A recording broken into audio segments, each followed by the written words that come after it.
polinômio. Né? Um polinômio é basicamente um cara desse jeito, é uma função que pode ser de uma variável ou de mais. Aqui a gente vai considerar só uma variável. Essa função vai ter potências dessa variável do x, e para cada uma das potências você vai ter um coeficiente, e essa é a expressão desse polinômio. A gente chama esse polinômio de um polinômio de grau 2, porque a maior potência é 2. O que importa desse polinômio para a gente, na verdade, são os coeficientes. A gente não quer igualar isso a zero, a gente não quer encontrar uma raiz, a gente só quer que ele exista. Então, p de x igual a isso. E os coeficientes, nesse caso, é 2, 7 e 1. Aqui eu estou sempre representando eles do coeficiente de grau mais baixo para o maior. E, usualmente, para simplificar, para economizar espaço, a gente vai escrever o polinômio como uma somatória, tipo essa daqui, em que tem a variável com as potências e os coeficientes, e eu vou armazenar esses coeficientes em algum lugar. Então, de forma geral, como eu falei, um polinômio de grau n vai ter uma potência n aparecendo em algum lugar, com um coeficiente que não é zero. E dentre os polinômios tem alguns que são interessantes para a gente. Um deles, um tipo de polinômio é interessante, é o polinômio irredutível. A ideia de um polinômio irredutível é um polinômio que você não consegue fatorar. Então, lembrando, quando a gente trabalha com inteiros, né? Você tem lá, sei lá, 4, você pode fatorar 4 em 2 vezes 2, certo? Com polinômios isso existe, o mesmo conceito. Você tem um certo polinômio, se for irredutível, você não consegue encontrar dois polinômios de grau menor que, quando multiplicados, vai voltar para o original. Você pode pensar nesses polinômios irredutíveis como se fossem os primos dos polinômios. Isso é uma forçação de barra, não se fala isso em nenhum lugar, mas essa é a ideia.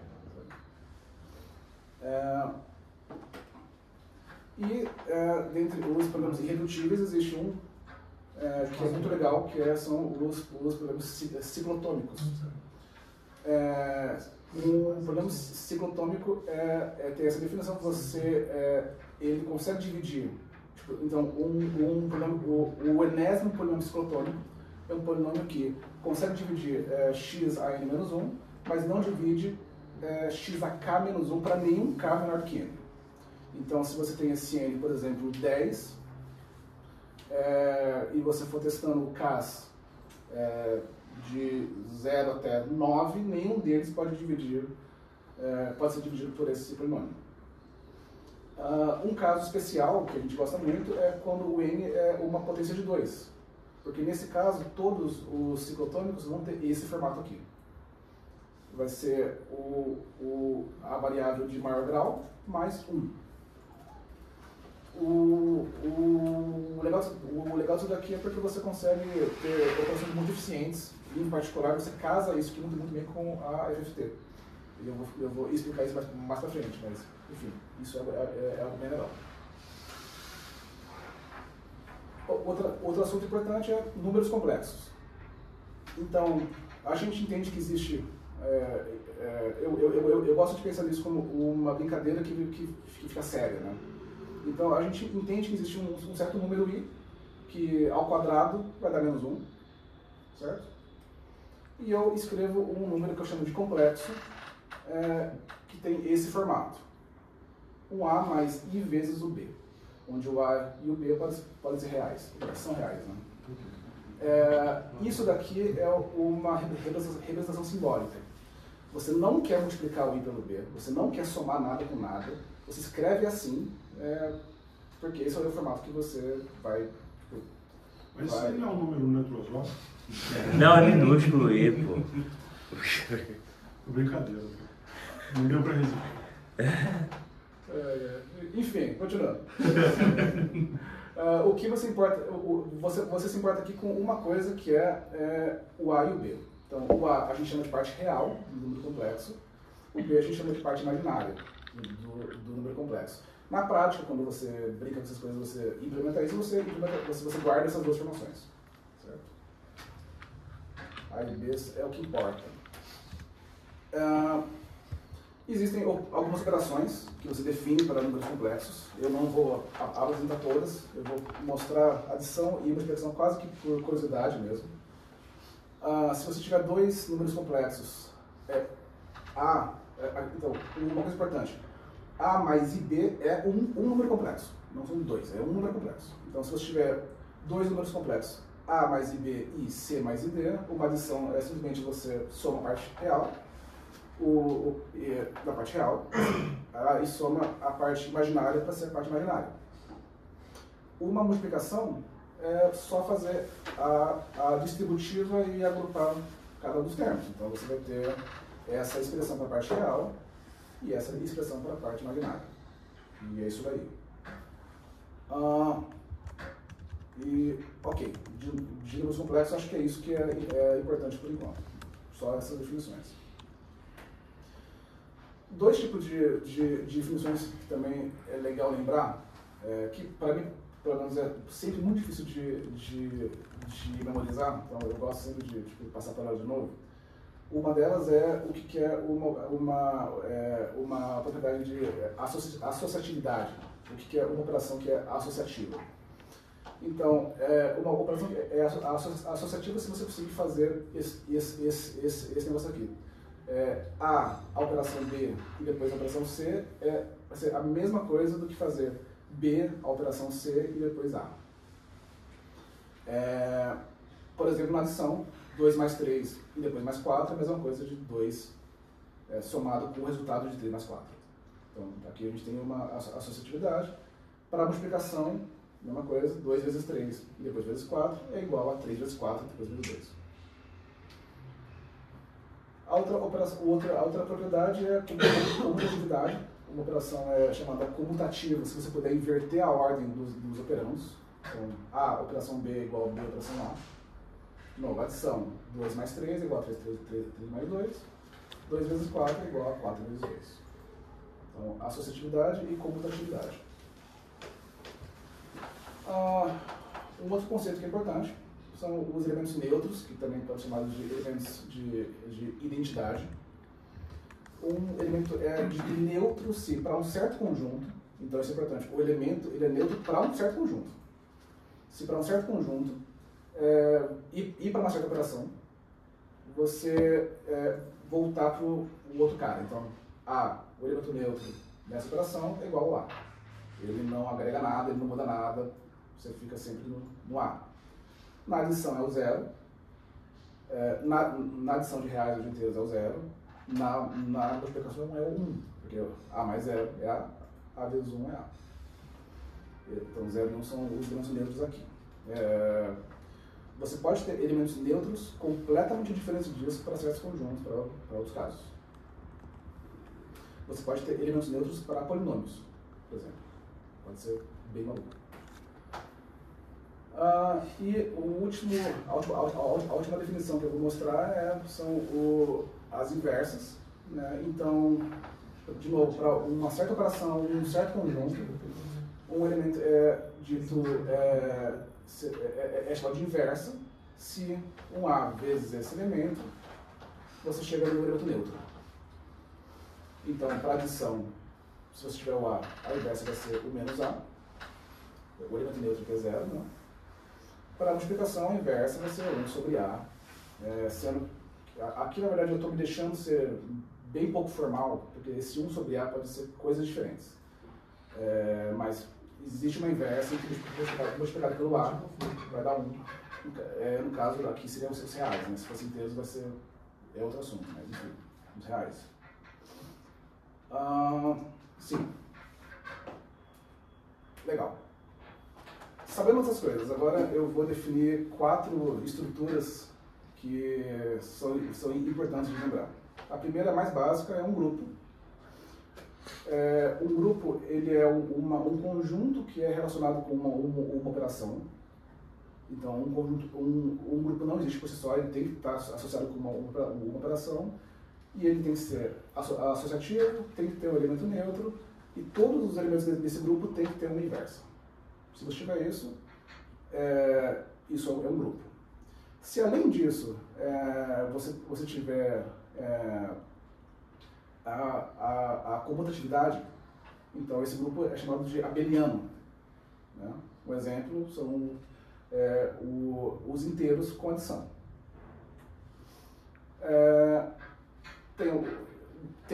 Tendo um grupo, você consegue construir um treco chamado anel. Um anel é um grupo abeliano para adição, que além da adição também tem uma multiplicação associativa.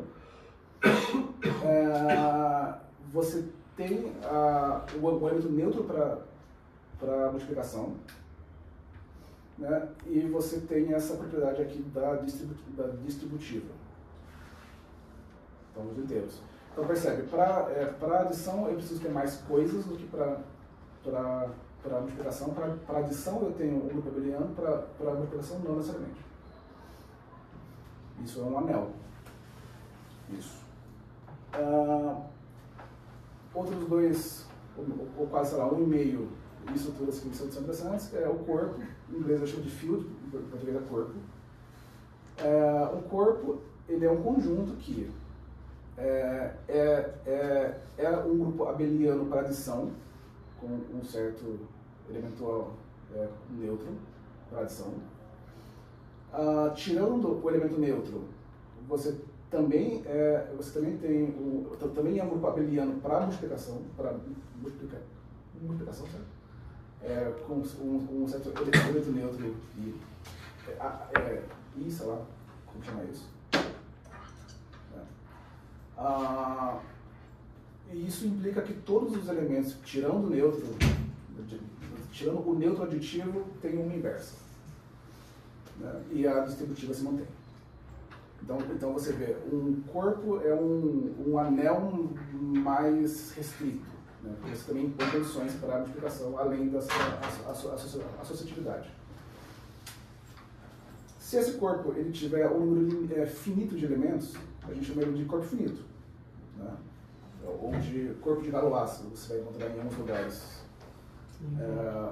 Os corpos finitos eles são muito usados em criptografia, porque para você provar certas propriedades você tem que ter ali um certo limite de range, né? Em particular para a FFT. A FFT você constrói ela usando corpos finitos, ou pode pelo menos construir. Tendo isso, agora a gente começa a brincar com coisas mais divertidas. Então, existe um conceito chamado raízes primitivas, né, que elas são calculadas em cima de um certo P. Aqui eu vou considerar só primos, né? Então, se P for um número primo, né, existe um certo número G no corpo finito ZP. ZP aqui são os números inteiros, que vão de 0 até P menos 1. Então, eu vou ter 0, 1, 2, 3, 1, P menos 1. Isso forma o corpo finito. G é chamado de uma raiz primitiva de P. Se a hora que você começar a calcular as potências de G, de 1 até P menos 1, você vai acabar encontrando todos os inteiros de 1 até P menos 1 nessa conta. Então, por exemplo, se eu considerar o primo 7, certo? E eu pegar o número 3, 3 menos 1 vai ser 3, 3 elevado a 1 vai ser 3, 3 elevado a 2 vai ser 2, 6, 4, 5, então eu tenho aqui 1, 2, 3, 4, 5, 6. Eu encontrei todos os inteiros de 1 até 6 nessa exponenciação. Pedro, uma raiz primitiva e um gerador são a mesma coisa? Mesma coisa, são sinônimos. Mesma coisa. Apesar que eu acho que não são sinônimos, eu acho que a raiz primitiva pode ser um pouco mais flexível, mas nesse contexto acabam sendo sinônimos. Tá, obrigado. O que você encontra é isso daqui, é o que chama de um subgrupo cíclico. Eu não sei como que isso é traduzido realmente, mas você consegue ir caminhando, sabe, por todos esses inteiros de um AT menos 1, e se você continuar essa exponenciação, você volta para o primeiro cara. Você tem um ciclo. Por curiosidade, a gente chama isso aqui de um ciclo de ordem 6, porque você vai ter que... porque você volta para o 1 depois que você chegar em 3 elevado a 6, depois 6 a 12, e por aí vai. E gerado por 3. Se você pegar esse conceito de uma raiz primitiva e você levar ele para um anel, ou um corpo, pelo menos, você consegue definir um certo elemento ômega, que ele é chamado de uma raiz enésima da unidade, se esse elemento ômega, depois que você multiplicar ele n vezes, ou seja, calcular ômega elevado a n, você encontra 1. E 1, no caso, sendo um elemento desse anel ou desse corpo. Então, ômega vai ser uma raiz enésima da unidade, se isso for verdade, e ela vai ser uma raiz enésima primitiva da unidade se, além disso, isso aqui não for verdade para nenhum k menor do que n. Então, você pega o ômega, você eleva a n, você tem 1. Você testa todos os elementos de 1 até n menos 1 e nenhum deles dá 1. Então ele é primitivo. Uma curiosidade é que se você encontra isso, esse ômega, você tem como resultado que necessariamente o ômega ele vai ser um gerador, vai gerar um subgrupo cíclico. Então todas as potências de ômega, de 0 até n menos 1, vão ter aqui essa cara. E necessariamente? Sim. Sim, necessariamente. Você pode construir essa raiz. Isso é algo que eu acho bem importante. Você não existe uma única maneira de você construir essa raiz. Você pode construir essa raiz usando qualquer corpo. A FFT vai trabalhar com os complexos. Mas você pode construir com números, com corpos finitos. Você pode construir de outras maneiras. Então, isso generaliza muito o que a gente vai ver daqui para frente. Eu digo, necessariamente ele é cíclico, né? Necessariamente ele é um subgrupo cíclico. Tá. Assim, se essas duas condições forem satisfeitas. Tá.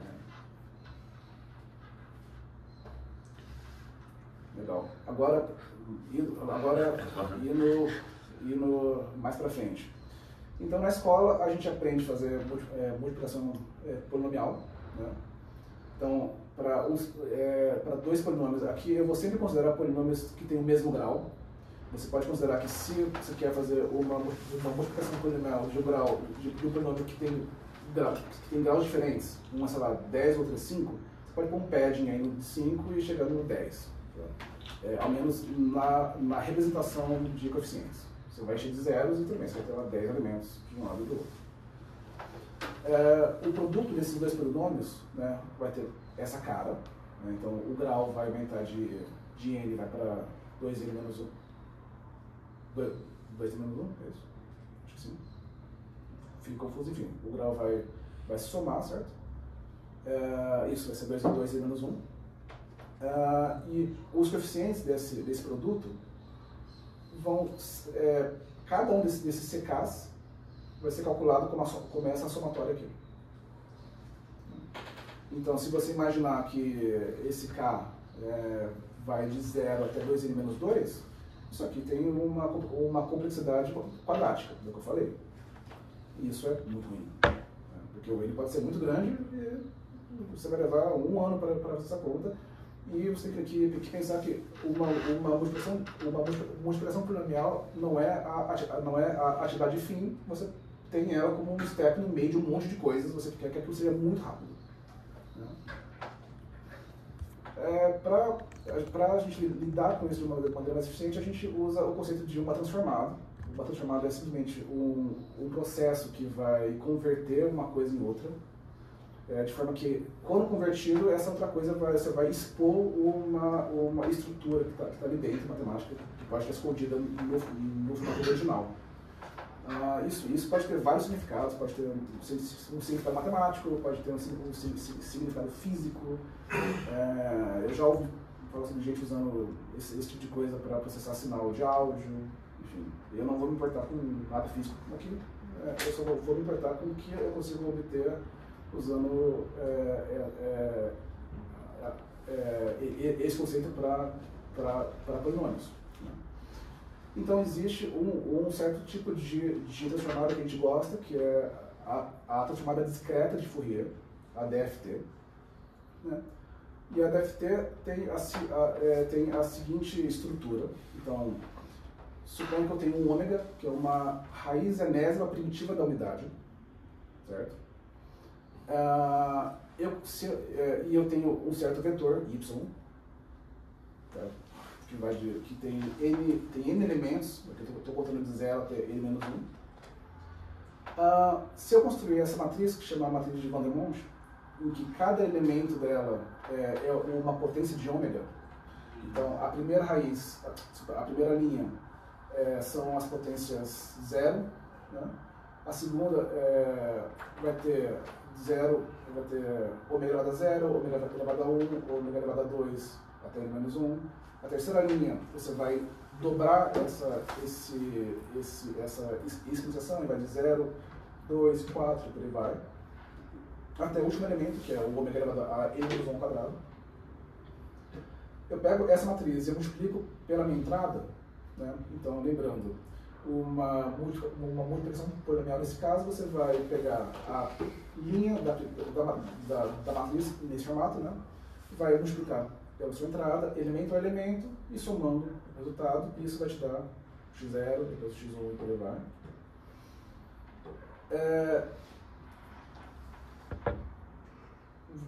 Se você faz isso, você vai estar efetivamente fazendo a avaliação do seu polinômio para potências de ômega. Então você vai pegar cada uma das n potências de ômega, você vai colocar você vai avaliar o seu polinômio para essa potência, e esse vai ser o seu vai ser o certo, vai ser desculpa, então pro jésimo coeficiente da sua saída, ele vai ser calculado a partir da avaliação do seu polinômio para o jésimo potência de ômega, certo? Então você vê, tipo, são várias adições aqui, várias adições também, várias multiplicações, entra bem caro. Essa vai ser a sua saída. Nesse contexto,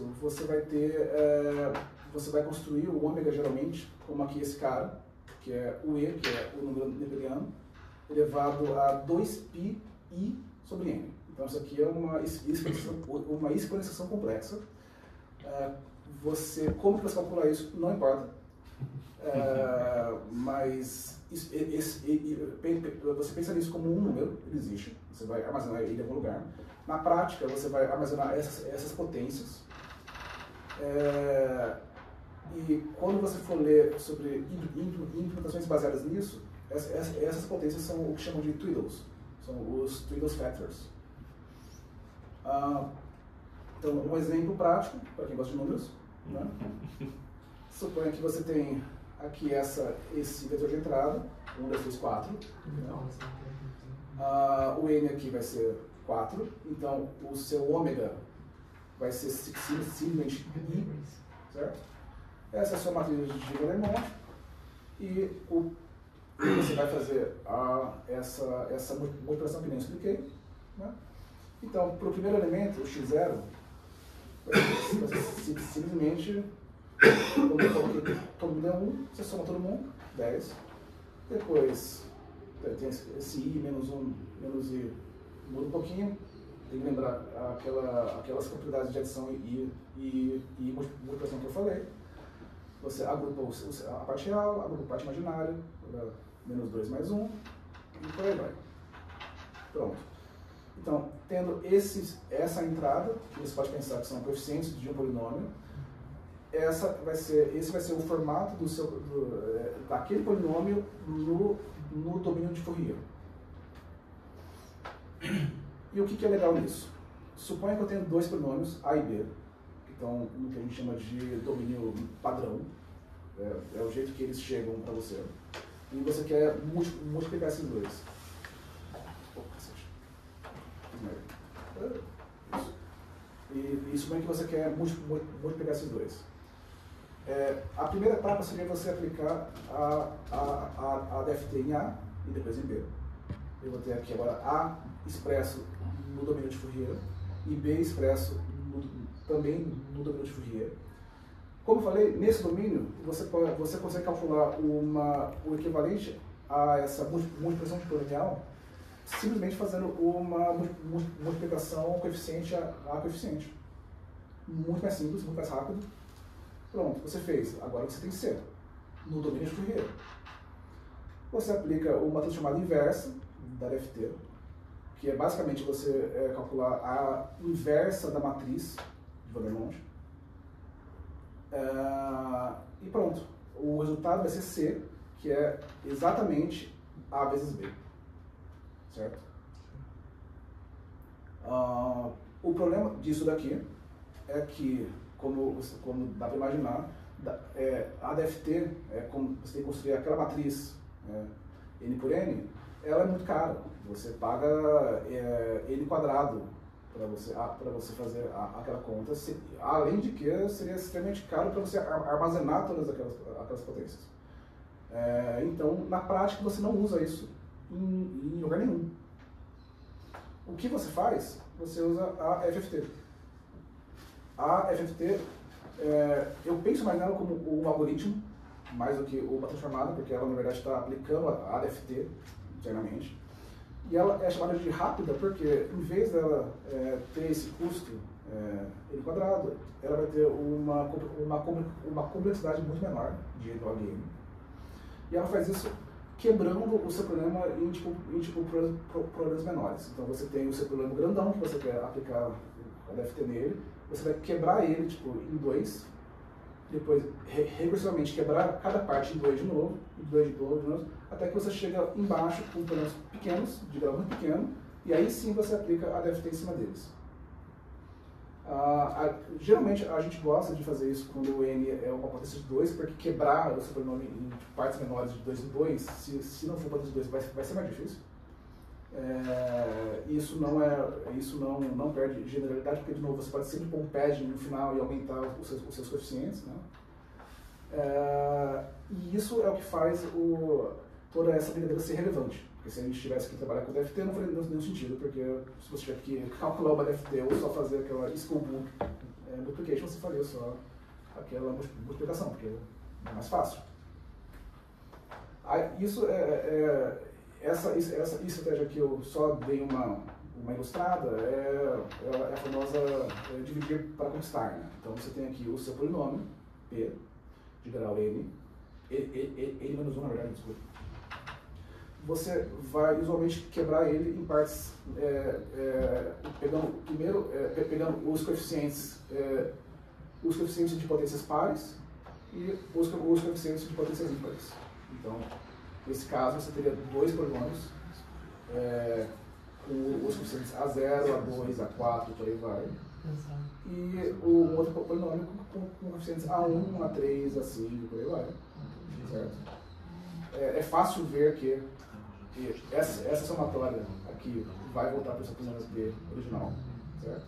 Mas aí você chega aqui e você aplica a DFT aqui, ou melhor, a FFT aqui, e depois aqui de novo, e repete, até que você termina com um polinômio que tem grau 1, né? Tem só o coeficiente de 0.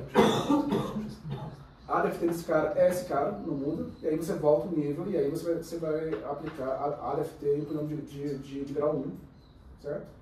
E aí, se você conseguir um algoritmo que faça essa volta de forma eficiente, você vai chegar naquela complexidade de N que eu falei. Por que é x quadrado, Pedro? P de x igual a P even de x quadrado mais x PO de x quadrado. Por que é x quadrado? Eu não consegui ver. E ainda tem o x antes multiplicando, né? Sim. Tá, mas a gente tem uma ordem 3. Porque você... ok, esses... O que é a Manhattan? Você tem esses dois programas, mas você está trabalhando com P. Para você, se você pega aqui o P-even e você avalia ele para x quadrado, aqui vai ficar A0, A2 vezes x quadrado, A4 vezes x à quarta, certo? E o mesmo e no caso do ódio, você vai ter o A1 mais A3 vezes x quadrado, certo? Só que aqui você está multiplicando o ódio por x de novo. Então você vai ter A3 vezes x ao cubo. Vai te dar o zero. E aí você volta para o P. Tá.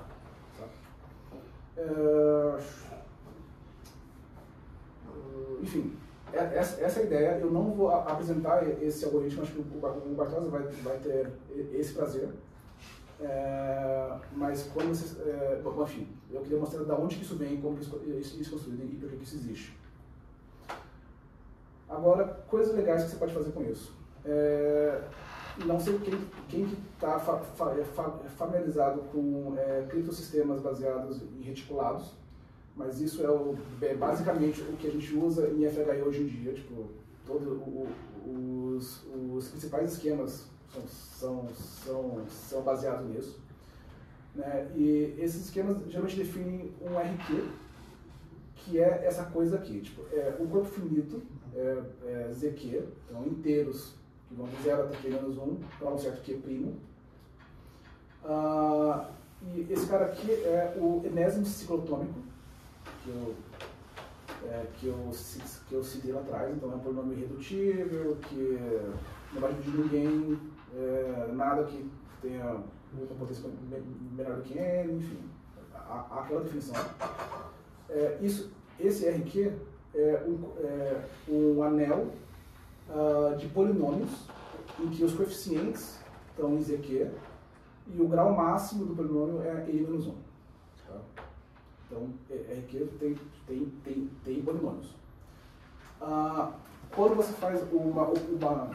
É sempre verdade que esse polinômio ciclotômico ele vai dividir o polinômio ZQ? Em ZQ Não. ZQ são os inteiros de 0 a 0 a Q-1. ZQ vai ser... Você pode pensar como ZQ como o corpo dos coeficientes. Sim. Mas aí você está... É uma divisão isso? Só para... É uma divisão, você não faz essa conta, mas é uma divisão. Sim, mas aí, então a gente está assumindo que vai ser sempre divisível, isso é verdade? Não. Isso daqui acaba sendo simbólico, você não vai dividir conjuntos. Sim. Isso aqui está te dizendo o corpo dos coeficientes e o corpo dos polinômios. É como se fosse um racional nesse sentido. Tá mais como... É uma maneira de escrever também. Tá mais para uma maneira de escrever. Quando você faz operações modulares, você sempre tem que calcular um módulo do seu resultado. Certo? Porque é uma operação modular. Aqui, o módulo, você vai calcular o módulo RQ. E aí você vai ter que dividir... O RQ tem polinômios, então você vai ter um polinômio que você vai ter que dividir pelo ciclotômico. E isso você vai fazer. Certo? E os coeficientes você vai ter que calcular o módulo de ZQ. Mas é isso, é isso que fala. É isso que essa notação fala. É o mesmo módulo. Isso. O N, a gente gosta dele como potência de 2, porque eu quero que os ciclotômicos tenham essa cara. Existem outros ciclotômicos para outros N's. O modo de calcular eles é uma maluquice e ninguém faz isso, mas eles existem. Mas aqui a gente vai só considerar o N potência de 2. Então, como diz, você tem as suas operações, você vai calcular a sua multiplicação polinomial em RQ, os operadores vão em RQ, e a saída você teria que calcular o módulo, o seu ciclotômico, mas o seu ciclotômico tem essa cara, e se você usar a FFT, você tem uma baita vantagem que é a saída da FFT já está módulo RQ. O que eu fiz aqui? Socorro. Isso. Já está o módulo RQ. Você consegue essa redução de graça. Você não gasta nada para isso. Dentro do domínio de Fourier. Então, existem várias maneiras de você fazer uma multiplicação polinomial. Você pode usar os Kobuks, pode usar FFT, você pode usar Karatsuba. existem certos graus que você pode, certos graus de polinomios que fica mais caro você fazer uma FFT do que você usar Karatsuba, por exemplo. Mas Karatsuba não vai te dar isso, que é essa redução de graça. E é por isso que a FHI adora usar FFT nas suas multiplicações. Tá, ó, calma. Eu tenho duas dúvidas. A primeira, talvez fuja um pouquinho do tema, mas um esquema de FAT é tipo o Keep no ZK é um Growth 16, um Plonk, ou não, porque nos esquemas em ZK eles não tem esse esquema, certo? Eu não conheço. Sim. Tá. O que é um esquema assim, sem. O que eu sei é aqui, ó. Tem que descer muito. Eu vou te responder que eu acho que sim. Eu acho que é a mesma ideia. FHI é um conceito. Né? O esquema é uma maneira de você implementar esse conceito. É um algoritmo. É o que faz tornar criptografado mantendo as propriedades de só uma multiplicação. Isso é o que o esquema faz? Ou? Sim, tipo, por exemplo, o AES é um esquema criptográfico, o RSA é um esquema criptográfico. Esquemas que têm a propriedade homomórfica são esquemas FHI, mas são esquemas criptográficos. Na verdade, RSA é um esquema que pode ser um esquema homomórfico. Não é FHI. Isso, não necessariamente é F, né? Não é F. Porque tem o HE, part ali, não sei o que, Samuel Watt, não sei o que. Tá, beleza. E esse Let's Basic, ele tem alguma relação com o post-quantum, certo? Sim. Tá aí no contexto, não? Não. Tá, então beleza. Não, beleza. Então, sim, não, assim, tipo,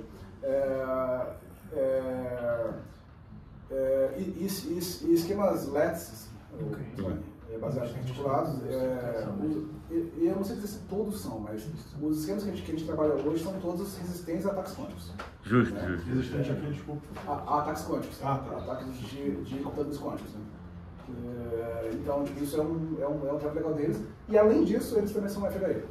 Por isso que a gente gosta deles. Existem esquemas baseados em reticulados que não são FHI. Mas tá. pode usar o RQ. Boa. A vantagem então do FHI é justamente isso, de ser rápido e eficiente por conta da transformada. Não, eles não são rápidos. Esse tipo de coisa faz eles serem mais rápidos. Em geral, que FHI, tipo, eu não estou falando sobre FHI aqui, mas em geral, esquemas FHI são menos. Tá. Eu acho que o F de FHI é de full, É de full. É o melhor HI que tem. É o melhor Morphing Group, né? Não. Então, isso está bem fora do escopo, mas... Sim, tá. O F vem de full, que significa que você tem um esquema que você consegue aplicar adição e multiplicação quantas vezes você quiser. Entendi. Naquele programa. Os esquemas hoje são lentos. A gente está brigando para fazer isso ficar mais rápido. Né? Mas eu diria que a parte de, tipo, baseado em reticulados aqui é um bônus. Entendi. Top. Beleza. Essa parte de HI a gente vai discutir hoje 4 horas da tarde. Beleza. Joia? Boa. Então, legal. Agora, duas últimas curiosidades aqui, que eu acho que é legal citar. Como eu disse, a gente constrói a DFT usando aquele ômega, que é uma raiz enésima primitiva da unidade. Você não precisa usar só os complexos para construir aquela raiz enésima primitiva da unidade. Você pode usar outros corpos, outros anéis. Né? E existe um negócio que chama NTT, Number Theoretic Transform, que faz isso. Então, em vez de você usar os complexos, você usa ZQ. Então, você tem, de novo, ZQ, corpo finito. Você, do certo primo Q, você vai encontrar uma raiz em ZQ. Né? E uma maneira de fazer isso suponha que Q tem esse formato. Então, para um certo N, que é o tamanho desse polinômio que você vai aplicar na transformada, existe um K, tal que isso aqui é verdade, né? E existe um R, que é uma raiz primitiva, não enésima, mas é uma raiz primitiva, que eu não vou falar como você encontra esse cara, mas ele existe. Né? Você consegue definir a NTT, que é uma generalização da FFT em ZQ. Então, você tendo esse R e esse K, você consegue construir a raiz enésima, o ômega n, simplesmente calculando essa exponenciação, R elevado a K módulo Q. Agora você tem a sua raiz enésima e você consegue definir a NTT. A NTT funciona exatamente igual à FFT, as mesmas operações, mesmo conceito. Você pode, inclusive, definir uma DFT desse jeito, não sei porque eles fariam isso, mas pode fazer. Né? E a vantagem, vou dizer assim, é de que em vez de você trabalhar com complexos, você agora trabalha com inteiros. Para a criptografia, isso pode ser legal, porque, como vocês sabem, complexos, quando a gente trabalha com computadores, você usa ponto flutuante. Ponto flutuante tem um erro intrínseco. Quando você usa FFT no esquema criptográfico, você está inserindo ruído dentro do seu criptograma, você está inserindo um erro ali que pode ser significativo, você pode não querer fazer isso. No caso, por exemplo, um exemplo, eu trabalho muito com TFHE, que é um esquema FHE. Em TFHE você tem que, se você usar a FFT, você perde a precisão. Você precisa ajustar os parâmetros para você recuperar uma precisão bits, você perde informação por conta da FFT, por conta do tanto de erro que acumula ali. Com a NTT isso não acontece. Se você pensar que em uma multiplicação polinomial de inteiro, de polinomios com coeficientes inteiros, você quer que o resultado seja um inteiro, mas se você fez a conta em complexos, você vai ter que fazer sempre um rounding. Com NTT você não tem que fazer isso. Né? Isso pode ser bom se o seu hardware for conveniente. Então, tipo, existem hardwares em que as instruções flutuantes são muito mais eficientes do que inteiros. Então você não vai querer usar inteiros. Existe hardware que vai ser a mesma coisa, existe hardware que inteiros, na verdade, pode ser bom. Enfim, e nesses casos pode ser interessante usar NTT. No seu caso, você trabalha com CUDA. Sim. Né? Com CUDA não. Com CUDA. Tá bom. O que é mais interessante para você trabalhar com qual tipo de transformada? Depende. Depende do domínio? Depende. Isso eu ia comentar daqui 5 minutos, mas... Desculpa. Pode continuar, então. Deixa só eu falar o próximo slide, daí eu comento isso em encerro. Se você for generalizar ainda mais, você consegue encontrar aquele ômega em um corpo de Galois nesse formato aqui. Então, isso aqui é o inteiro de Galois. Um inteiro de Galois tem um formato muito parecido com o número complexo, também usa o I, só que agora, no inteiro de Galois, você tem o A e o B elementos de um ZQ. Não é um número complexo. Não é um número complexo, é o inteiro de Galois. A maioria da... Você está me cheirando Todas aquelas operações que eu comentei valem aqui. Isso é muito legal. Eu não vou falar sobre isso, mas isso que existe. Esse aí é o que então? Meu Deus, não precisa mais ajudar isso. Esse aí é o que? É o complexo. Então é um complexo. É um complexo, não? É um número complexo. Sim, você pode pensar no inteiro de Galois como um subconjunto dos complexos. O A e B aqui são inteiros. Ele nunca vai ser, por exemplo, um múltiplo da raiz uma raiz enésima da unidade, Não. Não, ele não vai ser um múltiplo da raiz enésima da unidade. Nisso aqui você vai usar os mesmos. A e B também é um número complexo. Não, é inteiro. Mas o ZQ não é uma unidade, não tem um I ali? O ZQ não tem I ali dentro? Não, ZQ são inteiros de 0 a Q menos 1. A e B são menos esses inteiros. Sim. O I é complexo. O Z é um inteiro de Galois. Tá. Qual é a diferença disso para um número complexo? O A e B tem que ser inteiros. Nos complexos, o A e B pode ser. O A e B são reais. Entendi perfeitamente. Então, mais limitado, mas a vantagem Simulei. Isso aqui acaba sendo uma curiosidade, porque imagina que você está aplicando a sua transformada em polinômio de grau 1024. Certo? Na NTT você teria que calcular uma transformada em 1024. Sim. Na DGT, para você construir o integral, você dobra o seu polinômio. Então, em vez de você trabalhar com 1024, você trabalha com 1512. Sabe? E isso pode ser interessante. De novo, depende do seu hardware, porque você agora vai. Agora, quando você for carregar um coeficiente, você vai carregar A e B. Né? Se você tiver banda para isso, pode ser interessante. Aí vem a pergunta que você fez: quando que isso. Tipo, qual deles é melhor? E a resposta é: depende. Eu vejo tipo, artigos discutindo FFT, NTT e até DGT faz muitos anos. E na minha opinião, nunca realmente alguém fez uma comparação real, tipo, muito válida sobre qual que é melhor. Tem gente que assume que é FFT, tem gente que assume que é NTT. Eu não consigo apostar em nenhum deles em tipo de caso geral. Eu diria que depende. Idealmente, se você tiver tempo e dinheiro, você vai implementar a sua solução usando FFT e NTT, talvez também DGT, e ver qual que é mais rápido. Na prática, o que se faz acaba sendo quase que uma religião. Você tem alguns que implementam a FFT e falam que é mais rápida, alguns implementam a NTT e falam mais rápida.